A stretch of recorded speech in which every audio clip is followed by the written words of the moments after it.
It's just gone 9 o'clock in San Francisco, so it must be time for Mark Gurman and myself to talk to you about Apple. My name is Alex Webb. I'm one of the tech reporters here in San Francisco for Bloomberg, and my colleague Mark and I, we deal with a lot of the Apple stuff. It's been a pretty busy few days. There was some news which our colleagues at the FT broke about Apple having some interest in buying at least a stake in the British sports car maker McLaren. And there's been a lot of other news flow about cars, so I think we're going to talk a little bit about that to begin with. Of course, we broke some news a month and a half ago about the way the project's changed. Maybe you could run through some of the things that we've been hearing. Sure. When Apple initially set out to build a car, they were literally setting out to build a car start to finish. But as Alex and I reported a few months ago, under new leadership from Bob Mansfield, who used to be the head iPhone, iPad, Mac engineer at Apple for hardware, he sort of changed the project so Apple was simultaneously working on their own car as well as a platform that they could theoretically market to other car makers. And this also would leave their options open. If, for example, they were to buy a car maker, as what we heard at the time, then it means that they could, drop this self-driving platform onto the existing hardware these car makers have. And so that's why it's interesting to hear the news yesterday that they've been talking to someone at McLaren. McLaren say themselves there are no talks, but of course the biggest shareholder in McLaren is a Bahraini state fund, and so it could well be that maybe they're talking to some of those kind of people. We don't know yet exactly, but we think that a stake is the most likely option at this stage. Maybe there are some other businesses that McLaren have which could also add value to Apple if they were to kind of be able to collaborate with them. I don't know if we were talking a little bit about the McLaren Applied Technologies, which helps with processes. I don't know how much you've been following that sort of thing. Absolutely. McLaren, the whole automotive group, is a huge company, and they have, like you said, different divisions. One division handles data, one handles R&D for car development, one handles car design, another for processors, for actually driving the car. So in terms of Apple taking a stake, they would be able to learn a lot from McLaren and its teams about how to build a car. And as you were saying, in terms of the self-driving platform, getting a stake in McLaren would absolutely open up a potential partnership. So if 5 years down the road where Apple wants to market this platform to a car maker, they already have McLaren in their back pocket. And that would be a great partner for them from a branding perspective, a Formula One perspective, for so many reasons. And I think it would give them first dibs on any advertising they want to do in Formula One. I mean, Formula One companies run on their huge advertising revenue. That's what keeps them afloat. And Apple could probably, pay for all of that advertising and just have an Apple-branded McLaren car whizzing around tracks around the world. This is purely speculation, of course, but I think it's a very real possibility. Of course. I mean, people wouldn't, everyday consumers wouldn't go ahead and buy $1 million Apple car, which was, some McLarens cost north of $1 million, the F1, some of the older models, the classic versions. But just like they gave gold versions of the Apple Watch and high-end iPhones to photographers and fashion people, it would really set the stage for a big marketing push, even if nobody even buys one Apple McLaren partner car. We're talking about high-end cameras. Somebody had good news today in their post box, I'm hearing. Really? Yes. So, of course, since we last came on, talked Facebook Live, we've had the new iPhone launch. We can see it. And, Mark, maybe I don't know what you talk about a little bit how you're finding it so far. Yeah, I've been playing with it for a day now. The iPhone 7 Plus in jet black. The camera feature is very cool. Got the software update yesterday to iOS 10.1, which includes this bokeh feature where you can take a picture and it will blur the background, sort of like some DSLR cameras have had for years. We're not sure when that software update will come out, but Apple says it'll be in the fall. It's kind of interesting that they would release, a new feature as a software update months after the actual phone launch. Yeah, and I guess, they always have a hard deadline for when they've got to push the hardware out. Of course, software is a little bit more fungible, so they can do that at a later time. Right. Got a question here. Where does Apple stand against Google and Uber? Who's winning the car-making race? Clearly, we've seen from Google a prototype of their car, the sort of Google bubble car, people have dubbed it. Uber has self-driving cars in sort of a trial phase in Pittsburgh at the moment. So it would seem as though they're a little bit ahead. Google, I think, has also experienced a similar shift to Apple, looking more at building a platform rather than a car. And I think it speaks to this big problem of people don't quite know, the assumption is people don't quite know how they're going to make money in the car business. Margins for car companies are not massive. The most profitable car company, and it's fundamentally just a unit of Volkswagen, is Porsche, which does a 19% gross margin.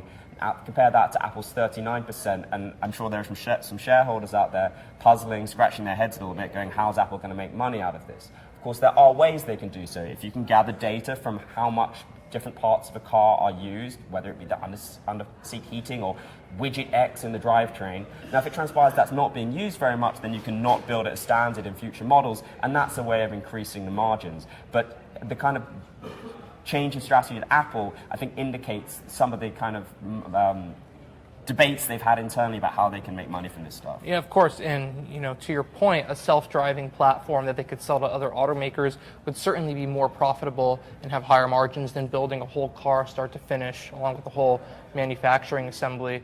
And to that point, you had a great story with Garrett in Detroit in Canada about Magna, how Magna could be sort of like the Foxconn for cars. Why don't you tell us about that? Yeah, so I worked on this with Garrett and our colleague Elisabeth Beermann in Munich. She's actually our BMW reporter. Magna is a Canadian company which, is in some ways in decent shorthand is calling it the Foxconn for the automotive industry. They build cars for BMW and for Daimler, essentially that's Mercedes, and for Jaguar Land Rover at a factory in Austria. And what their expertise is not only building cars on the contract for other people, but helping steer people through the engineering and development process. How do you piece together 30,000 components to make a car? It's not an easy process.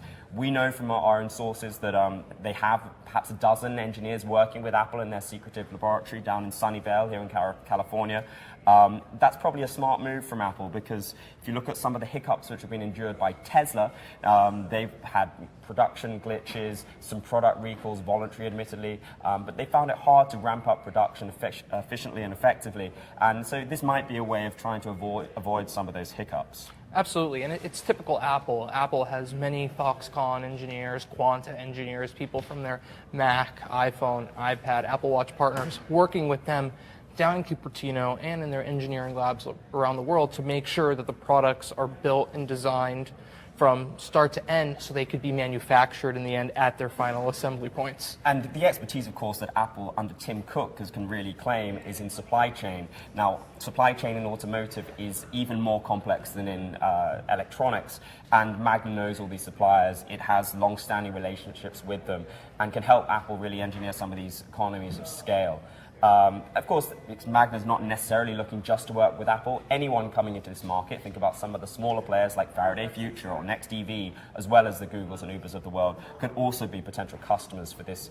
It's a 15 billion market cap Canadian company. So they have quite an extraordinary headquarters. It's essentially a mock Austrian castle on the outskirts of Toronto. I think they're moving next year because it doesn't seem like a great calling card if they're pitching themselves as a technology company. Right. All these automotive companies seem to have incredible offices. You were just talking about Magna, and then we were looking at the McLaren offices. They have this artificial lake right outside of it, these buildings. It looks really high tech. And interestingly, the designer of the McLaren headquarters, Lord Foster. Exactly the same as the designer of Apple Campus 2 and some Apple stores and such. So it's a cool tie-in. Also the designer of our new European headquarters in London. So, That's right. But I don't think we're going to get bought by Apple, luckily. So we've got another question here asking about Tesla, how they're involved. I mean, Tesla's been quite unique in this, compared to a lot of the new entrants, and they're really trying to go it alone. They are building cars at their own factory. That's why some of the problems might have arisen. By the same token, Google talks about how many miles it's gathered of autonomous driving data, and I think it's about 1.8 million miles they've got on the clock now. Now Tesla, we think probably gathers that much, close to that much, at least 1 million, every single day. It's different kind of data, clearly. Not every car has a LiDAR, one of these kind of special radars which are used, but that it clearly gives them some sort of use here. I'd say, to your point, that Tesla's biggest sort of component in this whole Apple car thing is proving the business model, proving that there is a clear track towards building a successful electric car business. I think that anyone would agree, what do you think, Alex, that Apple would not be doing this unless they saw the success of Elon Musk and Tesla thus far. They're not very profitable yet. They're still having production issues. but they're still in the first decade or two of their process. So into the future, long term, Tesla's going to be very successful. I think there's also a function of the way Silicon Valley often works, is they sit there and they pick out which industries can be disrupted. The first ones to be disrupted were very easy, not very heavily regulated, things like music, then film, then unfortunately the media as well, newspapers and so on. Now gradually the industry starts to pick off new targets.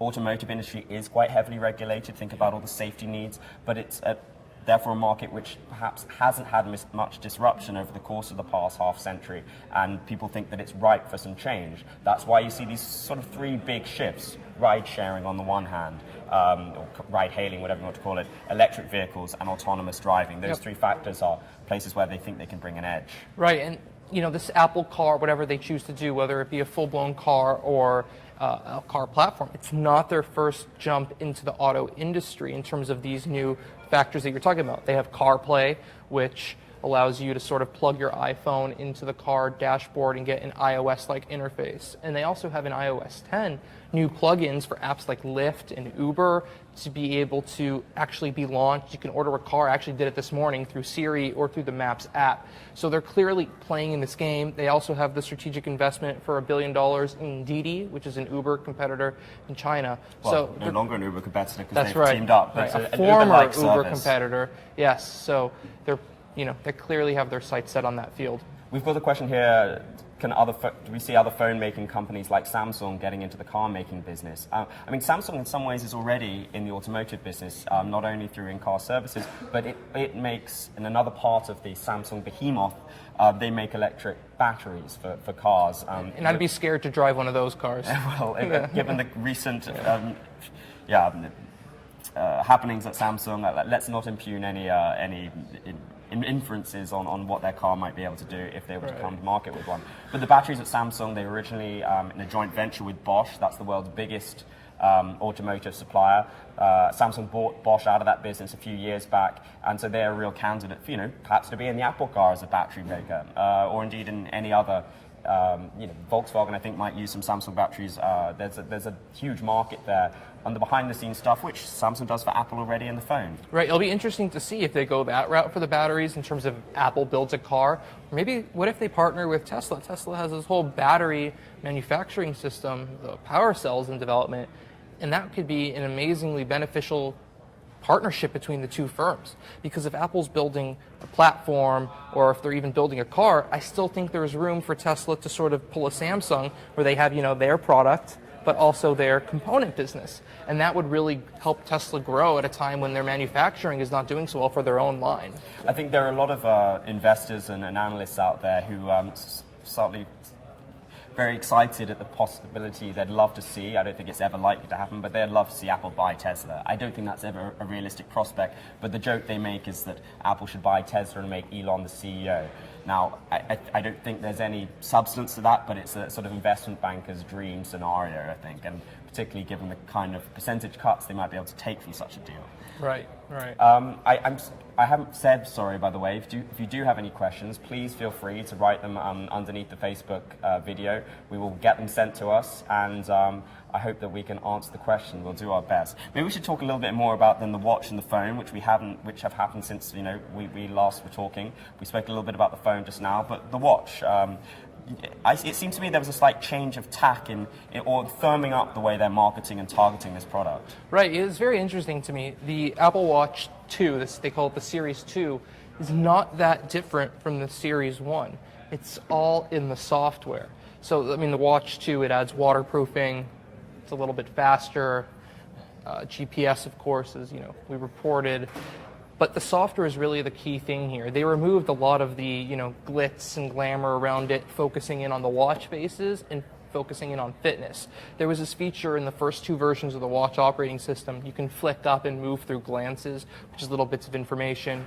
Then you click the button on the side, and it would sort of give you a way to tap into all of your favorite contacts, can call them, message them, draw to them. But they sort of push that all away and are just focusing on the watch faces and the fitness apps. And as you've written about, there are now watch faces with the fitness data from the activity app right on the front of it. So it's clearly a time when they're pushing to compete better with Fitbit, Garmin, and the other fitness activity wearable players. And I think there was a certain amount of confusion in the marketing of the Series 1. Is it a fitness device or is it a fashion device? And there was a lot of marketing towards it being a fashion device. In fact, one of the leaders of the project, Paul Deneuve, he comes out of the fashion universe. But they've cut out some of the really high-end, tens of thousands of dollar models in favor then of the slightly more circumspect, lower cost versions, which are then, as we said, targeted at fitness industry, fitness enthusiasts, not least a Nike model. And it was interesting, the first Apple Watch, like to your point, there was 3 different, they called them collections. You had the aluminum one, you had the stainless steel one, and then you had the 18 karat gold, yellow and rose gold edition versions that, they range between $10,000 and $17,000, which is absurd pricing for Apple. And clearly it didn't work out because they discontinued those in favor of a new Apple Watch edition made out of this white ceramic material, and that costs south of $1,300 in the US. So they're clearly focusing in, and they're not even diversifying the stainless steel and aluminum models anymore. They used to just call it the Apple Watch, the Apple Watch Sport, but now it's just all the Apple Watch. And for people who are really sports-oriented and fitness-oriented, they have this new Nike partnership, which I found was one of the more interesting parts of the event. Essentially, it's a new watch faces and a strap. There's exactly, but from watch a marketing perspective, and there's some software that's custom for runners and of course, they also get access to Nike's, distribution network, getting into sports shops and getting into Nike stores around the world. And especially interesting because Tim Cook, Apple's CEO, actually sits on the board of directors for Nike. And Nike, they used to make this Fuel Band product. It was one of the more popular fitness bands a couple of years ago in 2013, 2014. But they mysteriously discontinued it and shut down that whole operation about 6 to 8 months before Apple announced the first watch. So that's actually very intriguing as well. We've got one more question, and then I think we're going to wrap it up. What's the timeline like on Apple introducing a car? When do we see them actually come out with one? 5 years, 10 years, perhaps more? I don't know, this is all sort of reading tea leaves a little bit, but I don't think we're going to see an Apple autonomous vehicle fully electric on the road in 2 years' time. The kind of development cycles on a car can be sort of started about 6 years, and given we first heard about the vehicle a year ago, that maybe gives some indication of when it is. The latest date we're hearing, some competitors reported it's 2021 for some kind of vehicle. It may be that that's not fully autonomous, but then that kind of stuff comes out in subsequent models. And frankly, it's not even certain that Apple will build a car. It could still, as we said, this change of strategy means they could just be trying to sell an autonomous driving platform to third-party manufacturers like Fiat, Chrysler, or someone along those lines. Right, and obviously that can shift the timeline in either direction. They could either, do this, after 2021 if it's a car, or if it's just a platform that's going to require less manufacturing operations, obviously, so that could come even sooner. So we'll see what they end up doing. And there'll be about a 2-year ramp up to when they actually say we're going to go into production. Right. That's how long it takes to kind of build the factory or retool a factory in order to make it. Even if they were using Magna, that's how long it would take. And so we're still at least 2 years out at the most optimistic timeline, I think, from seeing an Apple car in stores. Unless there's something, Mark, that you want to add, I think we will wrap up on that note. Thank you so much for following along. And please do follow us on Twitter, with just @technology for Bloomberg's technology team. Thank you very much.